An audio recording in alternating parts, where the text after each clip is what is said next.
Hi everyone, I'm David Scranton and thank you for clicking on today's video. Yes, just as your school years and your working years unfold in stages, so does your retirement. And there are basically 5 stages of retirement, each with its own unique challenges. So it's essential to prepare for all of them.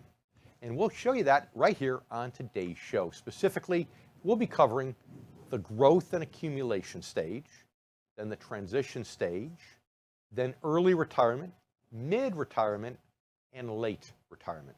So let's start with the growth and accumulation stage, which begins pretty much as soon as you enter the workforce.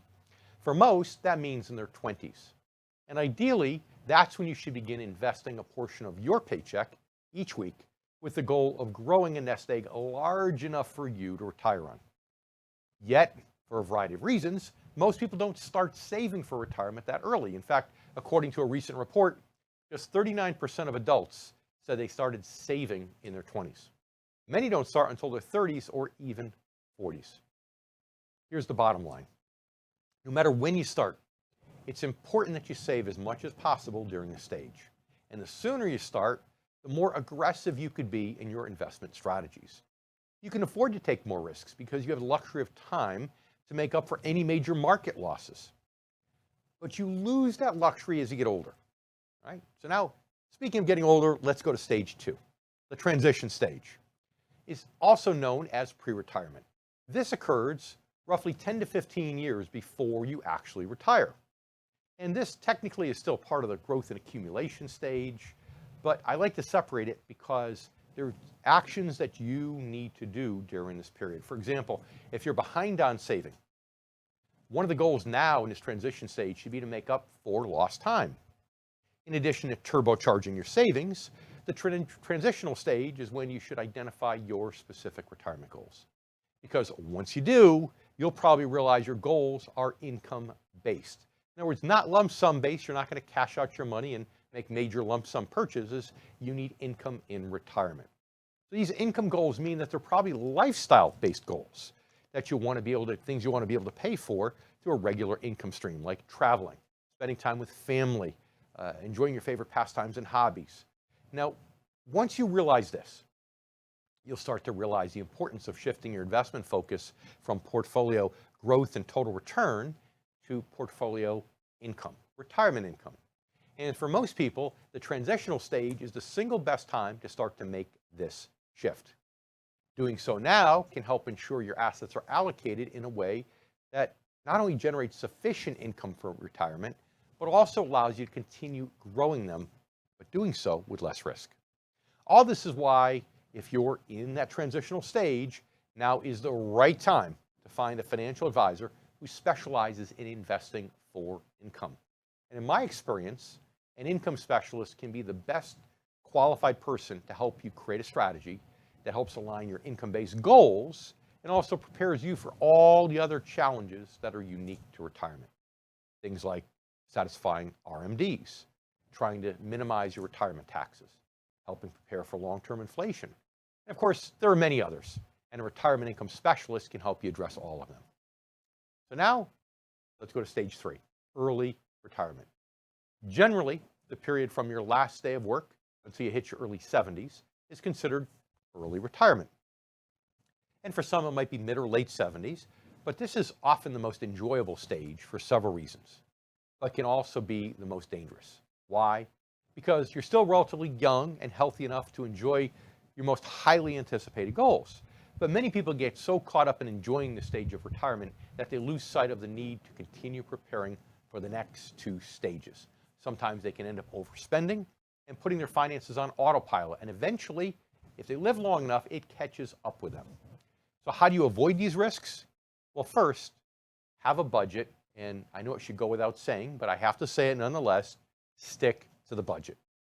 Second, work closely with your income specialist during this period to help ensure that your income strategy remains aligned with your goals and that the interest and dividends that are being generated on your portfolio are sufficient for your retirement income needs. Which brings us to stage 4, mid-retirement. This starts at age in your 70s somewhere and extends to however long you're able to live really independently. This period can be vastly different for different people, but there are several important issues that you need to actively address at this stage. For example, RMDs kick in at age 72, and having a strategy allows you to satisfy these RMDs without spending principal is crucial. But this is also the time that you may want to revisit your estate plan, because by doing so, you can help ensure that it's still right for your needs and for your goals. You have to start thinking about things like covering long-term care, whether it's full-time home health care or convalescent care, which statistics show you'll have a 70% chance of needing in the coming years. Insurance coverage for this kind of thing is limited, and it's expensive. So it's important that you have a strategy that helps prepare you to meet these costs. Mid-retirement is also the right time to begin having honest conversations with family members about your wishes and priorities in case your health declines later in retirement. Which brings us to that final stage.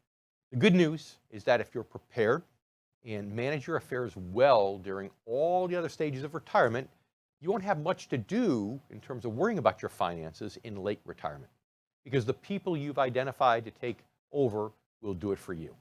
So you can rest easy knowing that your finances are in good order and you still have reliable income, and that your wishes for retirement and your assets are spelled out clearly and will be honored.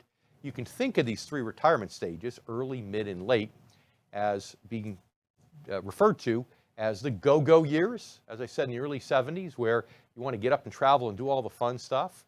Then the mid-retirement being the slow-go years, where you might do a little bit of that, but not quite as much. And although you said you may not live independently anymore, you may. And then, of course, you could think of the later stage oftentimes as the no-go years, the years in which if you were given tickets for a free cruise somewhere, you probably wouldn't go because it's just too much. And to help me out on this also important topic is my good friend, David Stearns, president of Stearns Retirement Group, a retirement income store located just outside of Atlanta, Georgia. Dave has helped retirees and those nearing retirement now for more than 20 years.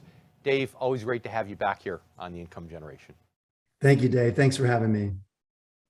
So yeah, most people, I don't know if you find this, but I find that most people don't really think about retirement in different stages. I mean, do you find that also? Yeah, I really do. I find that most people don't really think about retirement much at all until, unfortunately, they get into their 30s and sometimes even their 40s. But when they do think about it, then they're just up against the wall, accumulating, and beyond that, they don't really think much beyond that, actually. Yeah, I find that to be truthful too most of the time. And so, all right, then what do you tell people are the dangers? When you're trying to educate them about these stages, what do you tell people are the dangers about not really understanding these stages? Well, Dave, it's kind of like if you were going to go on a long journey in the air on an airplane and you had 3 connecting flights and you only knew your first leg and didn't think about the other 2 legs on that journey, could be a rough flight. So I really try to help people realize that, retirement does come in stages. And I especially often meet people that are in kind of that transitional or what might otherwise be known as that pre-retirement stage. I really want them to know that there's 3 critical stages of retirement coming once they actually retire, and kind of wake them up and get them to think about that. One of the dangers, Dave, is that sometimes they don't know what their goals are in retirement. A lot of times they don't, yet they've got financial strategies in place. And one of the dangers is sometimes those goals and those strategies are actually in conflict. Yeah, many times they are. We know the early stage of retirement that everyone's excited about, the go-go years, right? But tell me about the slow-go years. What do people need to know in the slow-go years, that mid-retirement range that's also important? Yeah.